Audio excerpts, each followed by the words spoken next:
దేవునికి స్తోత్రములు. హల్లెలూయా. స్తోత్రములు. హల్లెలూయా. స్తోత్రములు. హల్లెలూయా. Praise Lord. దేవునికి స్తోత్రములు. హల్లెలూయా. యెహెజ్కేలు గ్రంథము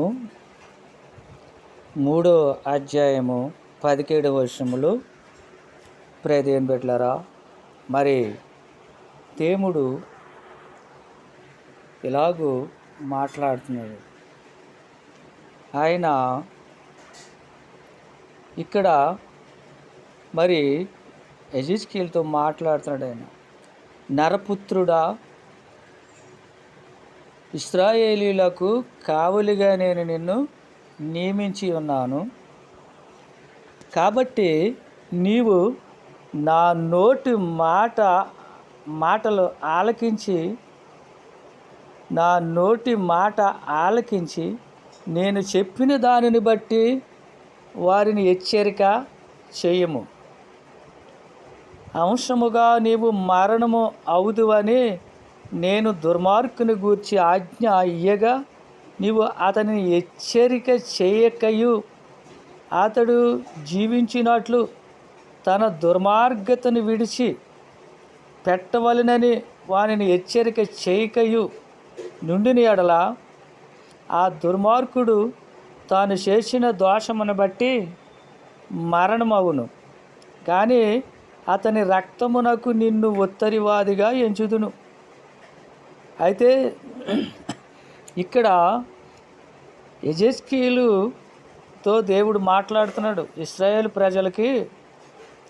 మరి నేను ఇశ్రాయేలుకు కావలిగా నేను నిన్ను నియమించి ఉన్నాను అన్నాడు. అలాగే ఈనాడు సేవకులు, పాస్టర్గా పిలిచి దేవుడు ప్రజల్ని హెచ్చరిక చేయమని, ఆయన బోధ చేయమని, దేవుని వాక్యం ప్రకటించమని, వాళ్ళ పాపము నుంచి విడిపించి వాళ్ళు నీతి మార్గములో జీవించేలాగా, మరి పరిశుద్ధమైన జీవితము వాళ్ళు జీవించేలాగా దేవుడు నడిపించమని మరి భూలోకమంతా మరి ఎంతో లక్షల మంది పాస్టర్లు ఉన్నారు. అలాగే ప్రతి సేవకుడు ఈ యెహెజ్కేలుకి దేవుడు చెప్పినట్లుగా మనకు కూడా చెప్తున్నాడు, పాస్టర్ గారులకి. అయితే దేవుని బిడ్డలారా, మనం కూడా సంఘములో పాపములో మునిగిపోయి ఇంకా అందులోనే కొట్టుకులాడుతున్న వారికి మరి పాస్టర్గా నీ సంఘంలో నువ్వు హెచ్చరిక చేయాలి. అయితే హెచ్చరిక చేయమంటున్నాడు దేవుడు. నరపుత్రుడా, ఇశ్రాయేలుకు కావలిగా నేను నిన్ను నియమించి ఉన్నాను. కాబట్టి నీవు నా నోటి మాటలు ఆలకించి నేను చెప్పిన దానిని బట్టి వారిని హెచ్చరిక చేయము. అంశముగా నీవు మరణము అవుదువని నేను దుర్మార్గుని గూర్చి ఆజ్ఞ ఇయ్యగా నీవు అతని హెచ్చరిక చేయకయు అతడు జీవించినట్లు తన దుర్మార్గతను విడిచి పెట్టవలెనని వానిని హెచ్చరిక చేయకయు నుండిన ఎడల ఆ దుర్మార్గుడు తాను చేసిన దోషమును బట్టి మరణమవును. కానీ అతని రక్తమునకు నిన్ను ఉత్తరవాదిగా ఎంచేదును. అంటే నువ్వు పాస్టర్ అయి నువ్వు హెచ్చరిక చేయకపోతే వాడు ఆ పాపంలో చచ్చిపోతే వాడికి బదులు నిన్ను దేవుడు లెక్క అడుగుతాడు. వాడు రక్తమునకు మరి నిన్ను ఉత్తరవాదిగా ఆయన అడుగుతాడంట. అతని రక్తమునకు నిన్ను ఉత్తరవాదిగా ఎంచేదును అంటున్నాడు దేవుడు. అయితే నీవు దుర్మార్గుని హెచ్చరిక చెయ్యగా అతడు తన దుర్మార్గత నుండి, దుష్టక్రియల నుండి మరలని ఎడల అతడు తన దోషమును బట్టి మరణం అవును. కానీ నీవు తప్పించుకుందువు. ఎందుకంటే నువ్వు హెచ్చరిక చేసినా వాడు వినలేదు, వాడు దుర్మార్గం విడిచిపెట్టలేదు. వాళ్ళు స్త్రీలైనా పురుషులైనా సేవకుడు హెచ్చరిక చేయాలి, పాస్టర్ అని ఇక్కడ మనకి తెలియపడబడుతుంది. అయితే నీవు తప్పించుకుందాం అంటున్నాడు. నువ్వు హెచ్చరిక చేసినా వాడు మారు మనసు పొందుకోకుండా పాపంలో ఉంటే వాడు మరణమైనప్పుడు, కానీ నిన్ను వాడు మరణమైనందుకు నిన్ను దేవుడు ఏమీ అడగడు. నువ్వు తప్పించుకుంటావు, ఏ శిక్ష నీ మీదకి రాదు, నువ్వు తప్పించుకుందు అని చెప్తున్నాడు ప్రభు. మరియు నీతి గలవాడు తన నీతిని విడిచి దుర్నీతిని అనుసరించినందున నేను అతని ముందర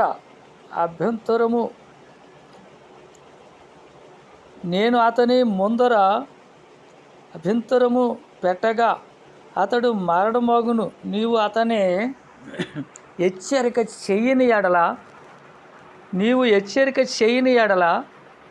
పూర్వము తాను చేసిన నీతి జ్ఞాపకమునకు రాకుండా అతడు తన దోషమును బట్టి మరణమవును. అయితే అతని ప్రాణ విషయములో నిన్ను ఉత్తరివాదిగా ఎంచెదను. అయితే పాపము చేయవలదని నీతి గలవానిని నీవు హెచ్చరిక చేయగా అతడు హెచ్చరింపబడి పాపము చేయక మానిన ఎడల అతడు అంశముగా బ్రతుకును, నీ మటుకు నీవును తప్పించుకుందువు. కాబట్టి ఎందుకంటే యెహెజ్కేలు ఇశ్రాయేలు ప్రజల మీద కాపరిగా ఉంచాడు. అతన్ని ప్రతి ఒక్కరిని హెచ్చరించు, వాడు పాపమును నిన్ను విడిచిపెట్టమని హెచ్చరించు, గద్దించు. నీవు చెప్పాక వాడు మానకుండా ఆ పాపంలో ఉండి వాడు చనిపోతే నీవు తప్పించుకుంటావు, నీ మీదకి ఏ శిక్ష రాదు. కానీ నీవు పాస్టర్ అయి ఉండి సంఘాన్ని గద్దించకుండా, నీవు హెచ్చరిక చేయకుండా ఉంటే వాళ్ళు ఆ విశ్వాసులు ఆ పాపంలో నుండి మరణించి చనిపోతే, కానీ దానికి నీవు ఉత్తరవాదిగా, నీవు ఖచ్చితంగా మరి దేవుడి ముందు నీవు దోషిగా నిలబడవలసి వస్తుంది. నువ్వు దోషిగా నిలబడవలసి వస్తుంది అన్నమాట అని మనకి ఈ వాక్యం మనకి హెచ్చరిక చేస్తుంది. సేవకుడిగా ఉన్నవాడు ఖచ్చితంగా మరి సంఘాన్ని హెచ్చరించాలి, గద్దించాలి, మందలించాలి. ఎంతమంది సంఘం ఉన్నారని కాదు, ఎంతమందిని మంచి మార్గమును నడిపిస్తున్నావు, పాపం నుండి విడుదల పొందేలాగా వాక్యం చెప్తున్నావు అనేది చూసుకోవాలి.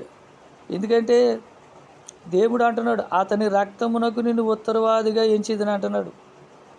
మరి మనం గద్దించకపోతే వాడు ఆ పాపములోనే మునిగిపోయి శాపములుండి చనిపోతే ఖచ్చితంగా మనకి సేవకుడి మీదకే వస్తుంది ఆ శిక్ష. సేవకుడు ఖచ్చితంగా దేవుడి చేతికి చిక్కుతాడు. దేవుడు వాక్యాన్ని చెప్పి గద్దించాలి. దుర్మార్గములో ఉన్నవాడికి హెచ్చరిక చేయాలంటున్నాడు. పాపములో ఉన్నవాడికి హెచ్చరించి అంటున్నాడు. నువ్వు మా ఊరికనే ఉన్నావనుకో, వాడు ఆ పాపంలో ఉండి చనిపోతే ఎవడో చెప్పగా నేను ఇలాగ పాపంలో ఉండిపోయానని వాడు అనుకోవచ్చు. ఎవడ గద్దించేవాడు లేదా నాకు ఇది తప్పు అని చెప్పేవాడు లేకనే ఇలాగ అయిపోయానని అనుకోవచ్చు. మరి అలాంటప్పుడు నిన్ను నేను కావలుగా ఉంచాను కదా వాళ్ళకి, ఒక పాస్టర్ కింద. మరి నువ్వు హెచ్చరించాలి కదా వాళ్ళని.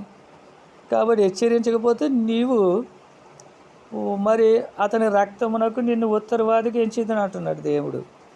కాబట్టి ప్రతి ఒక్కరు కూడా ఈ వాక్యాన్ని మనకి దేవుడు ఆయన హెచ్చరించే వాక్యాన్ని ఇచ్చాడు. ఇక్కడ యెహెజ్కేలు గ్రంథం 3వ అధ్యాయం 17వ వచనము మరి మనకి మరి చక్కగా ఆయన మరి 21వ వచనం దాకా కూడా మనం ఇక్కడ చదువుకున్నాం.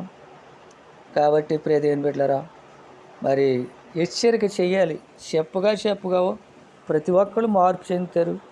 మనం చెప్పగా వాళ్ళు వినగా ఫస్ట్లో దాన్ని విడిచిపెట్టలేకపోనా అలాగ మనం చెప్తుంటే, హెచ్చరిక చేస్తుంటే పరిశుద్ధాత్మ ప్రభు సహాయం చేసి వాళ్ళని ఖచ్చితంగా వాటి వంటిది ఇష్టం లేకుండా వాళ్ళు మార్పు వచ్చేలాగా, వాళ్ళకే ఇష్టం అసహ్యంగా అనిపించేలాగా పరిశుద్ధాత్మ దేవుడు తాకుతుంటే వాళ్ళు మార్పు వస్తుంది. ప్రతి ఒక్కళ్ళు మార్పు వస్తుంది.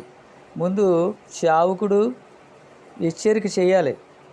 హెచ్చరిక చేసి ప్రయత్నించాలి, గద్దించాలి. అప్పుడు వాళ్ళు మారితే మనము దేవుడి చేతిలో నుండి తప్పించుకుంటాం. శిక్ష పడకుండా మనం చెప్పకపోతే, మనం చెప్పినందుకు వాళ్ళు అలాగే దోషములు ఉండిపోయి, పాపములు ఉండిపోయి చనిపోతే వాళ్ళ రక్తానికి ఉత్తరవాదిగా మనల్ని ఆయన మరి అడుగుతాను అంటున్నాడు. ప్రియదేవుని బిడ్డలారా, అతని రక్తమునకు నిన్ను ఉత్తరవాదిగా ఎంచేదని అంటున్నారు. Praise lord. దేవుడు ఈ వాక్యమును దీవించునుగాక. ఈ వాక్యం విన్నవారు అందరు దీవింపబడునుగాక. ఆమేన్, ఆమేన్.